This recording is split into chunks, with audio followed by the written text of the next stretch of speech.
Terus disamperin dan diperiksa tuh, karena dia ngerasa janggal nih. Pas dibuka, bener aja, isi potongan tubuh manusia. Halo semuanya, kembali bersama gue, Ayu Herlina. Nah, di video kali ini gue bakal ngebawain salah satu kasus yang baru banget nih terjadi minggu kemarin kayaknya ya. Di bulan Januari pertengahan mau ke akhir, kasus koper merah berisi tubuh manusia. Yang dimana pas gue ngeliat video aslinya, itu pas dibuka kopernya terus gue ngeliat potongan-potongan tubuh korban itu tuh ngeri banget coy,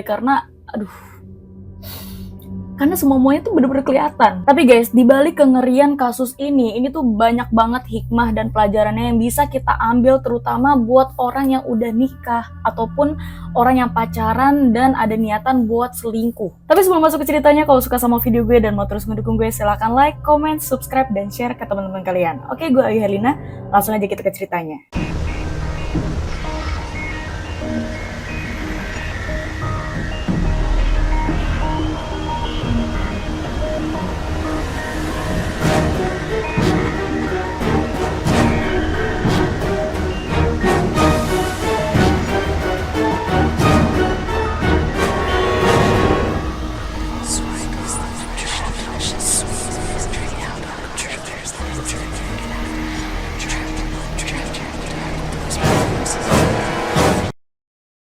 Rohama Trihartanto, RTH alias Anto, merupakan tersangka pembunuhan atas Uswatun Hasanah, wanita asal Blitar yang berhasil ditangkap oleh tim Jatanas Polda Jatim pada Minggu 26 Januari 2025. Nah, si Anto ini tuh baru berusia 33 tahun ya. Kalau bisa di-compare sama umur gue ya sekitar 8 tahun lebih tua lah dibanding umur gue yang sekarang. Bisa dibilang nih orang umurnya cukup muda ya, belum bapak-bapak, belum menginjak usia lanjut lah 50-an. Nggak ada, dia masih muda. Berasal dari Dusun Banaran, Desa Gombang, Kecamatan Pakel, Kabupaten Tulung Agung, Jawa Timur. Nah, menurut beberapa sumber yang udah sempat gue kulik-kulik nih, profesinya si Anto ini, dia tuh sebagai makelar mobil bodong. Dan dia juga sempat kerja di Korea Selatan selama 8 tahun sebagai tukang packing-packing barang. Nah, fakta-fakta juga yang gue temuin tentang si Anto ini, katanya tuh kata warga sekitar dan juga orang-orang yang kenal sama si Anto ini, si pelaku ini, dia karakternya itu tuh pendiam guys. Jadi bukan tipikal orang yang heboh, ceriwis, kalau di tongkrongan tuh paling badut, paling ini, kagak.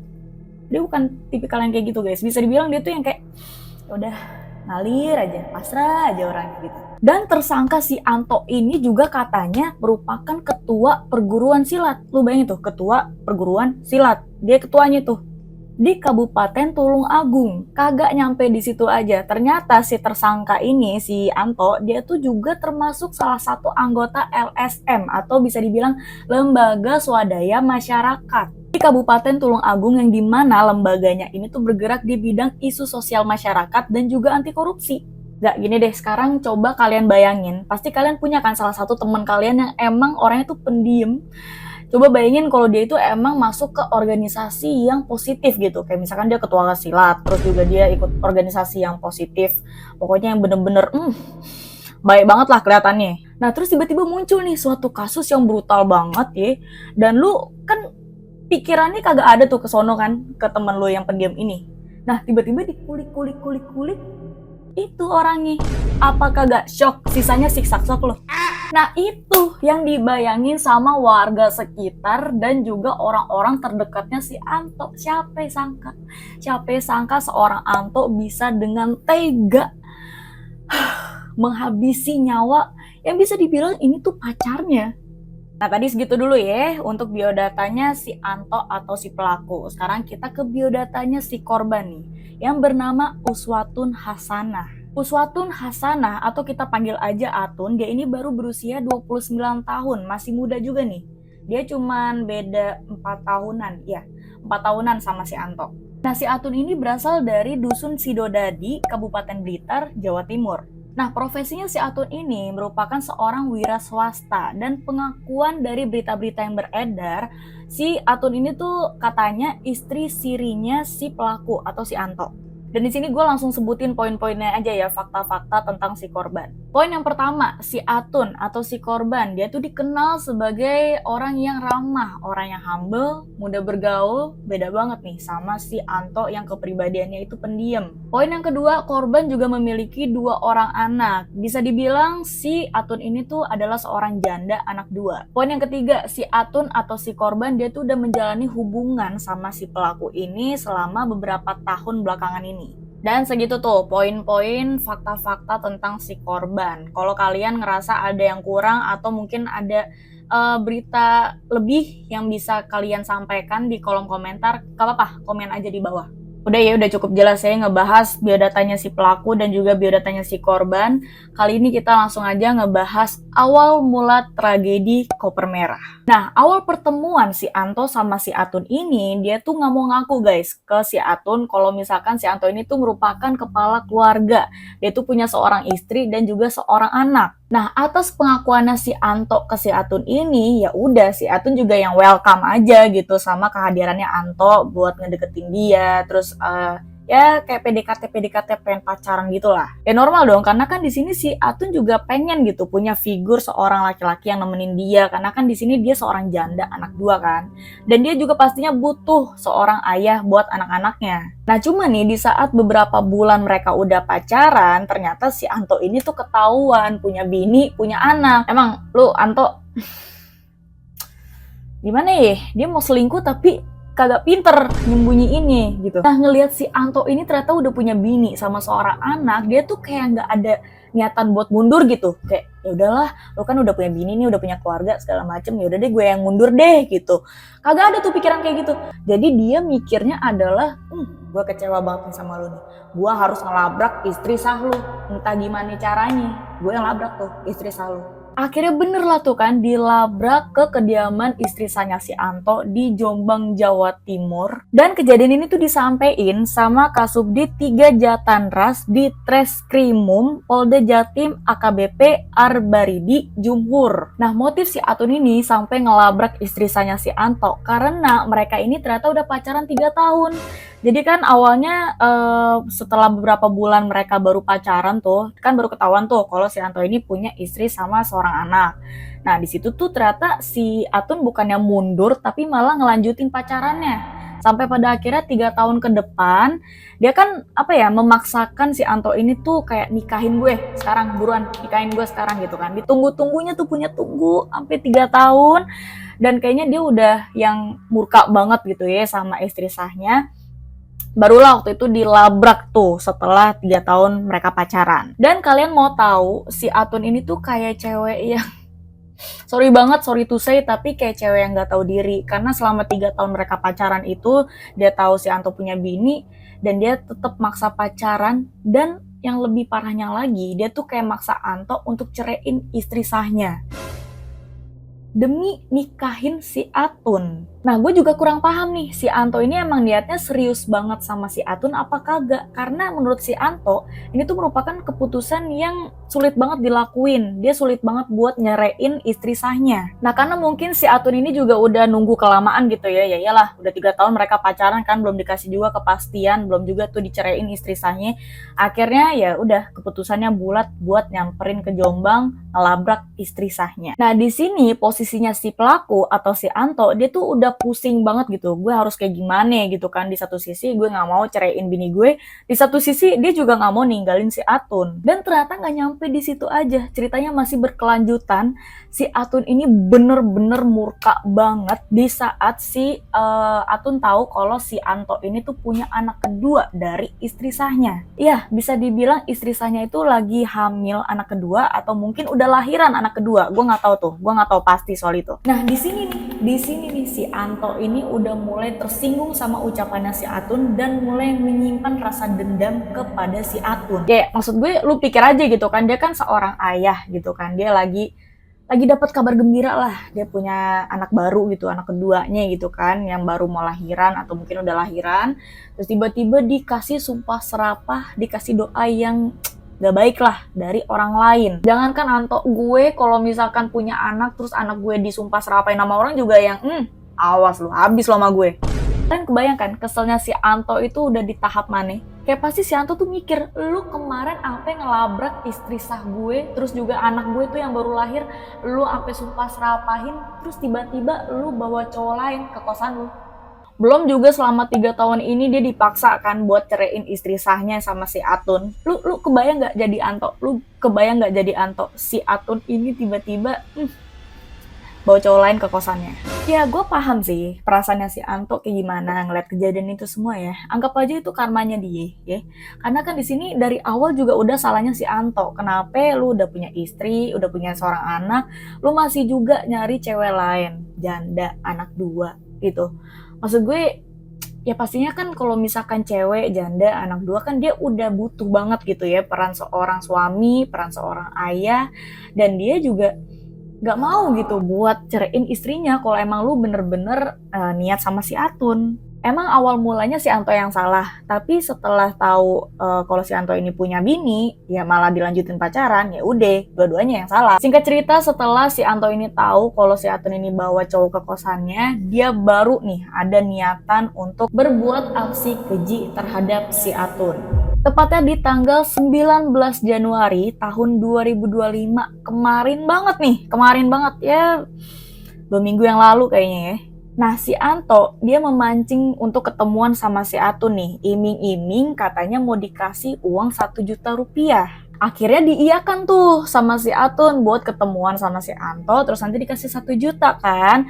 Mereka itu ketemuan di Terminal Gayatri, Tulung Agung pada hari Minggu 19 Januari 2025 jam 5 sore. Nah, setelah bertemu nih keduanya, dia ini langsung menuju ke hotel, tepatnya di kawasan Jalan Mayor Bismo, semampir kota Kediri. Sampailah tuh kan mereka di hotel, tepatnya jam 10 malam langsung masuk ke kamar 303 yang udah dipesan sama si Anto. Nah, setelah masuk ke kamar hotelnya mereka, udah di dalam kamar nih, langsung lah tuh mereka ngebahas semua permasalahannya mereka dari A sampai Z. Dari awal mula si Anto ini ketahuan, dia punya bini, punya seorang anak, terus akhirnya dilabrak lah tuh kan bininya, terus juga dikasih sumpah serapah lah tuh kan sama si Atun, terus juga soal dia minta si Anto untuk menceraikan istrinya, terus untuk nikahin dia, terus akhirnya kegep tuh si Atun bawa cowok lain tuh ke kosannya. Ya udah mereka cekcok, mereka adu bacot sampai pada akhirnya si Anto ini mungkin amarahnya udah gede banget, udah tinggi banget. Dia sampai mencekik lehernya si Atun. Hingga si Atun ini tuh berontak, dia tuh berusaha keras buat ngelepas tangannya si Anto dari cekikan lehernya. Nah, entah bagaimana brutalnya si Atun ini memberontak, tapi ujung-ujungnya karena dia ngeberontak itu, kepalanya si Atun ini berakhir terbentur di lantai dan menyebabkan cukup parah. Sampai-sampai si Atun ini tempat. Nah, ngelihat si Atun ini tuh udah gak bernyawa, tergeletak di kamar hotel itu, si Anto pun akhirnya menutupi tubuh korban pakai spray hotel. Nah, di sini si Anto ini udah bingung nih, selanjutnya gue mau ngapain nih? Dia pun akhirnya terdiam cukup lama gitu kan, kayak bengong gitulah di kamar hotelnya. Gue harus ngapain nih abis ini? Akhirnya dia tuh ngedapetin ide kalau kayaknya nih tubuhnya gue taruh di koper aja deh. Nah, setelah si Anto berpikiran kayak gitu, langsung dihubungin tuh rekannya yang berinisial MAM. Dia bilang, tolong dong bawain koper dari rumah gue tuh, nanti kita ketemuan. Dan tanpa banyak basa-basi, akhirnya si Anto pun meninggalkan hotel sementara menggunakan mobil Suzuki milik si Atun. Nah, akhirnya dia pun bertemu sama si MAM, rekannya dia ini yang udah membawa koper. Buat kalian yang bertanya-tanya, MAM ini siapa sih rekannya si Anto? Nah, si MAM ini namanya Muhammad Akhlisin Maulana atau kita panggil aja Maul. Dia merupakan keponakannya si Anto. Nah, kalau peran si MAM ini tuh masih didalami sama pihak kepolisian. Tapi yang jelas di tragedi ini tuh si Maul ini seolah-olah emang nggak tahu motifnya si Anto ini minta kopernya itu buat apa. Karena di sini juga terlihat di CCTV kalau emang nggak ada aktivitas lain dari si Maul ini. Nah, sekitar pukul 12:30 malam atau 1:30 pagi, sampai nih akhirnya di rumahnya si Anto di Tulung Agung buat ngambil koper merah dan juga kebutuhan lain yang diperluin. Pada saat itu si Anto juga minta si Maul nih keponakan menggunakannya buat bantuin bawa koper, terus juga bawa peralatan yang lain kayak tali pramuka, kantong plastik, lakban, dan juga pisau. Peralatannya ini semua baru ya, dia baru beli di minimarket. Nah udah tuh dia ngerasa perlengkapannya udah komplit, udah lengkap, akhirnya mereka berdua ini bergegas lah balik ke hotel. Sampainya mereka di hotel, si Anto minta si Maul buat nurunin tuh semua barang-barangnya yang udah disediain, dan si Anto ini minta si Maul buat pulang. Udah, pulang lu sana, istirahat, terus nanti jam 5 pagi balik lagi ke hotel. Tolong jemput gue di hotel. Udah tuh si Mail akhirnya pulang dan balik nih si Anto ke kamarnya di 303. Dan barulah di situ si Anto menjalankan aksi kejinya. Nah, tepatnya pada tanggal 20 Januari 2025 ya, keesokan harinya ya setelah kejadian si Atun itu sama dia, si Anto ini tuh baru masuk kamar, dia udah berpikiran buat masukin seluruh tubuhnya si Atun ini ke dalam koper. Tapi ternyata nggak muat. Dilihat nggak muat, akhirnya puter otak tuh si Anto. Gimana caranya nih tubuhnya si Atun bisa muat ke dalam koper? Apa gue potong-potong aja nih jasadnya? Ya udah, di situ akhirnya dipotong-potong menjadi 3 bagian. Itu ada kepala, terus badannya dengan tangan, terus juga kaki. Nah awalnya dia tuh potong bagian kepala dulu, terus dia masukin ke dalam koper, ternyata belum muat juga. Lalu kemudian si Anto ini motong lagi nih bagian tubuhnya si Atun. Dari kaki kiri sampai batas paha. Dimasukin lagi nih ke koper, kagak muat juga. Baru tuh terakhir betis yang dipotong sama dia. Nah setelah semua potongan tubuhnya itu tuh muat ke dalam koper dan juga plastik, dia langsung merencanakan untuk ngebuang seluruh bagian tubuhnya si Atun itu, dari mulai kepala sampai kaki. Dia sempat membawa dulu nih tubuhnya si Atun ini ke dalam rumah kosong milik neneknya si Anto di Tulung Agung dan didiamkan dulu selama 36 jam di situ. Akhirnya dibuang secara terpisah. Ya, otomatis kan 36 jam jasad itu udah mulai bengkak-bengkak kan. Dan setelah itu mereka ke Surabaya buat menjual mobil Suzuki milik si Atun ini dengan harga 57 juta. Nah terus kalau mobilnya dijual, mereka baliknya lagi gimana kak? Nah mereka balik lagi nih ke Tulung Agung dari Surabaya jam 6 sore menggunakan bus dan juga ojek. Nah lalu keesokan paginya, tepatnya jam 8 pagi tanggal 21 Januari tahun 2025, koper merah yang berisikan tubuhnya si Atun ini disolasikan menggunakan lakban dan juga plastik wrap. Nah di sini kan posisinya mereka udah pengen ngebawa nih tubuhnya si Atun, dan mobilnya si Atun yang Suzuki itu kan udah dijual tuh sama mereka di Surabaya. Gak mungkin dong mereka bawa jasad manusia menggunakan transportasi umum. Nah akhirnya si Anto ini menyewa salah satu mobil Toyota Avanza buat membuang bagian-bagian korban di beberapa titik. Sekitar jam 10 malam mereka ini tuh nyampe di lokasi pertama yang berada di daerah Dusun Dadapan, Kecamatan Kendal, Kabupaten Ngawi, yang berisikan bagian tubuh korban aja nih, tanpa kepala dan juga tanpa kaki. Nah kemudian di hari yang sama, tepatnya jam 11 malam, mereka ini nyampe di lokasi kedua di daerah Hutan Sampung, Jalan Raya Parang, Hutan Negara, Kecamatan Sampung, Ponorogo, untuk membuang bagian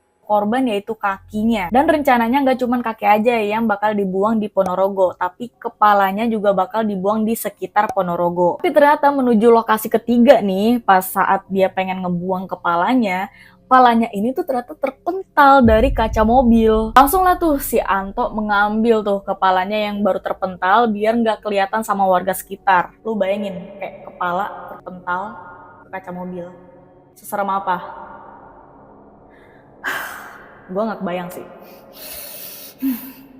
Dan dilanjut lagi nih, keesokan harinya tepat pada tanggal 22 Januari tahun 2025, jam 7 malam. Akhirnya Anto membuang bagian ketiga yaitu kepalanya si Atun di Jalan Raya Desa Gemaharjo, Kecamatan Watulimo, Kabupaten Trenggalek. Nah, kalian pasti udah tahu ya alasan si Anto ini tuh membuang bagian-bagian tubuh korbannya ini di beberapa titik. Ya, udah pasti biar nggak terjangkau sama kepolisian. Nggak nyampe seminggu, nggak nyampe sebulan ya, sehari pada tanggal 23 Januari 2025 akhirnya ditemukan tubuh korban oleh seorang warga yang bernama Yusuf berumur 40 tahun saat dia pengen membuang sampah di selokan. Nah, dia tuh ngeliat dari jauh, ini tuh apaan yang dibungkus sama plastik hitam yang gede, kelihatannya tuh kayak koper. Terus disamperin dan diperiksa tuh karena dia ngerasa janggal nih. Pas dibuka, bener aja.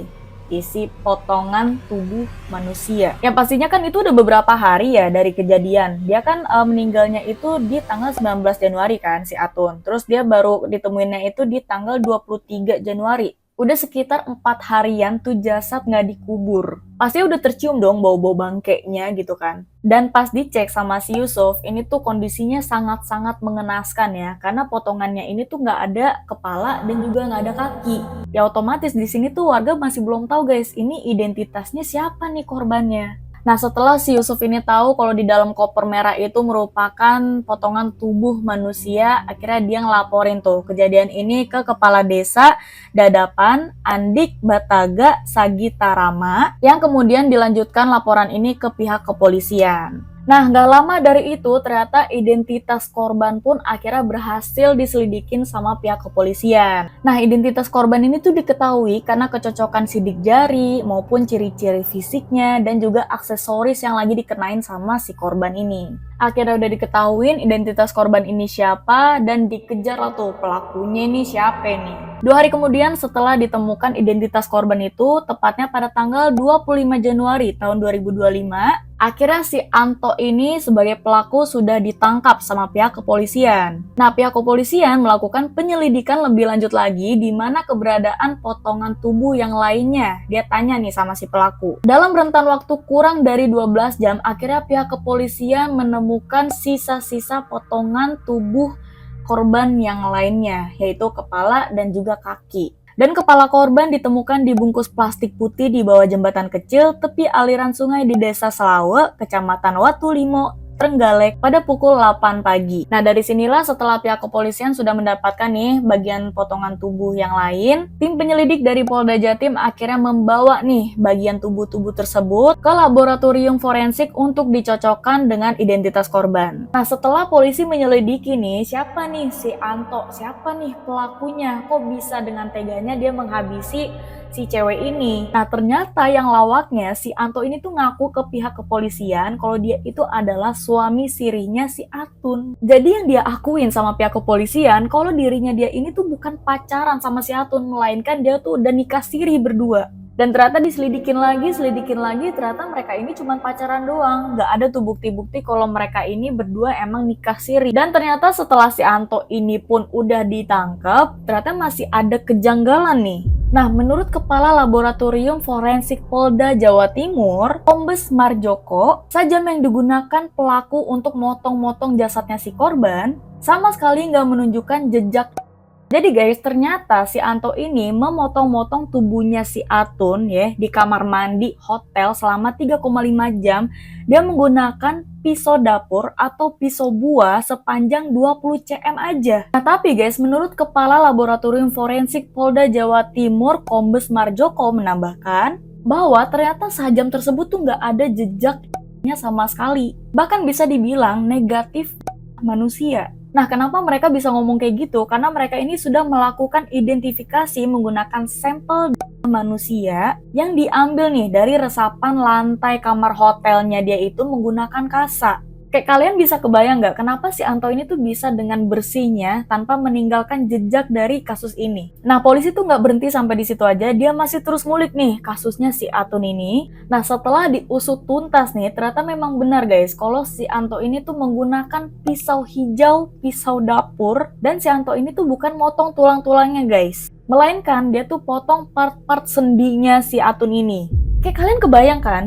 Gimana caranya dia potong sendi-sendi manusia itu menggunakan hanya pisau kecil, bisa dibilang pisau yang buat motong-motong bawang, pisau dapur lah. Kadang kalau kita mau masak daging sapi, daging kambing, itu kan perlu pisau khusus buat daging gitu. Nggak pakai pisau bawang, nggak pakai pisau buah. Terus sempet tuh dikulik-kulik lagi sama pihak kepolisian. Akhirnya si Anto ini tuh mengakui katanya dia ini tuh berpengalaman memotong persendi-sendian daging kambing. Katanya daging kambing itu tuh sama persis sama daging manusia. Daging kita sama daging kambing. Gue belum tahu pasti kenapa dia bisa seyakin itu daging kambing disamain sama daging manusia. Mungkin kalian di sini yang emang belajar kedokteran atau mungkin ya belajar-belajar ilmu-ilmu biologis kayak gitu, kalian paham, mungkin bisa tolong bantu di kolom komentar ya untuk meluruskan semua omongan gue tadi. Apakah pengakuannya si Anto ini bener-bener masuk ke logika? Dan akhirnya pelaku pun dijerat pasal 340 KUHP subsider, 338 KUHP lebih subsider, 338 KUHP dengan ancaman atau penjara seumur hidup. Nah, sementara partnernya si Anto, si Maul tadi, nih keponakannya si Anto, dia tidak dihukum guys. Melainkan dia dijadikan sebagai saksi dan juga selalu diminta keterangan oleh polisi untuk tetap wajib lapor. Dan itu dia guys kasus koper merah yang sedang anget-angetnya ya, baru banget minggu kemarin ya, di akhir Januari kejadiannya.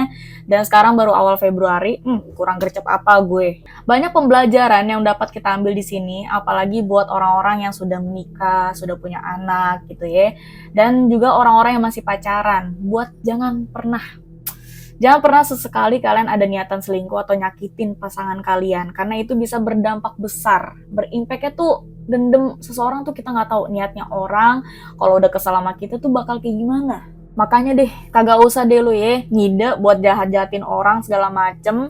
Udah jadi orang baik-baik aja, lurus-lurus aja ya. Lu kagak tahu karma lu itu di dunia apa di akhirat. Udah pasti lu dapet karma. Dan gimana guys menurut kalian soal kasus yang satu ini? Kalau misalkan gue ada kesalahan kata atau mungkin kurangnya informasi, bisa banget untuk tambahin di kolom komentar. Dan terima kasih banyak yang udah nonton sampai habis. Gue Ayu Helina, see you in the next video. Bye-bye.